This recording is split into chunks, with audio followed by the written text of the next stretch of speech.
తరతరాలుగా తరగని స్వర్ణ బంధాలు మన మానిపల్లి జ్యువెలర్స్.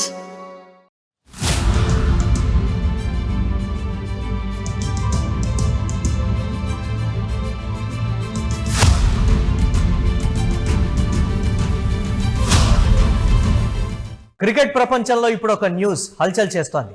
ఇది చెన్నై సూపర్ కింగ్స్ సిఎస్కే అభిమానులను తీవ్ర దిగ్భ్రాంతికి గురి చేసే వార్త. చెన్నై సూపర్ కింగ్స్ అంటే ధోని, ధోని అంటేనే చెన్నై సూపర్ కింగ్స్. కానీ ఆ పసుపు చొక్కాకి కళ బంధానికి ఇప్పుడు తెరపడనుందా? సిఎస్కే యాజమాన్యానికి ధోనికి మధ్య విభేదాలు తీవ్రస్థాయికి చేరాయా?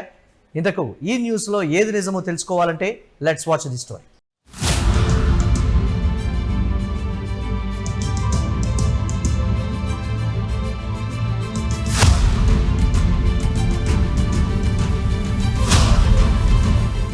ఐపీఎల్ చరిత్రలోని అత్యంత విజయవంతమైన కెప్టెన్లలో ఒకరైన మహేందర్ సింగ్ ధోని చెన్నై సూపర్ కింగ్స్ను వీడనున్నారన్నది ఆ న్యూస్ సారాంశం.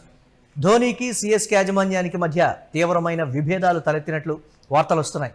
త్వరలోనే ధోని చెన్నై ఫ్రాంచైజీకి శాశ్వతంగా వీడ్కోలు పలకనున్నారనే వార్త నెట్టింట హల్చల్ చేస్తోంది. ఐపీఎల్ అభిమానులకు, ముఖ్యంగా తలా అభిమానులకు ఊహించని షాకింగ్ న్యూస్ అనే చెప్పాలి. ఇది టీంలో ఈక్విటీ వాటా కొనుగోలుకు సంబంధించి యాజమాన్యంతో ధోని జరిపిన చర్చలు విఫలమైనట్లు తెలుస్తోంది. ధోని కోరిన వాటాకు ఫ్రాంచైజీ ఇవ్వజూపినటువంటి శాతానికి మధ్య పెద్ద వ్యత్యాసం ఉండటమే ఈ విభేదానికి ప్రధాన కారణమని వార్తలు వస్తున్నాయి. చెన్నై సూపర్ కింగ్స్ వాటాలను కొనుగోలు చేసేందుకు ధోని ముందుకు వచ్చినట్లు కథనాలు వస్తూ ఉన్నాయి. ఆ ఫ్రాంచైజీలో 25% షేర్ కొనుగోలు చేస్తానని యాజమాన్యానికి తెలిపినట్లుగా సమాచారం. అయితే 3% మాత్రమే విక్రయిస్తామని చెన్నై సూపర్ కింగ్స్ యాజమాన్యం స్పష్టం చేసినట్లు తెలుస్తోంది. దీంతో ధోని 18% వాటాలను చివరిగా అడిగారట. అయినా తగ్గని చెన్నై సూపర్ కింగ్స్ కేవలం 5.5% షేర్స్ విక్రయిస్తామని తేల్చినట్లుగా క్రీడా వర్గాలు స్పష్టం చేస్తున్నాయి.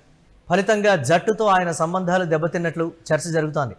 తాను అడిగిన షేర్స్ ఇవ్వలేదన్న కోపంతో ధోని ఉన్నట్లుగా కూడా చెప్తూ ఉన్నారు.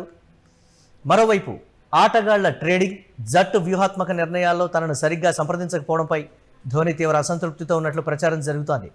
ఇప్పటికే చెపాక్ స్టేడియంలో అభిమానులకు భావోద్వేగ వీడ్కోలు సంకేతాలు కనిపించగా ధోని ఇకపై ఎల్లో జెర్సీలో కనిపించకపోవచ్చని క్రికెట్ వర్గాల్లో తీవ్రంగా చర్చ సాగుతోంది.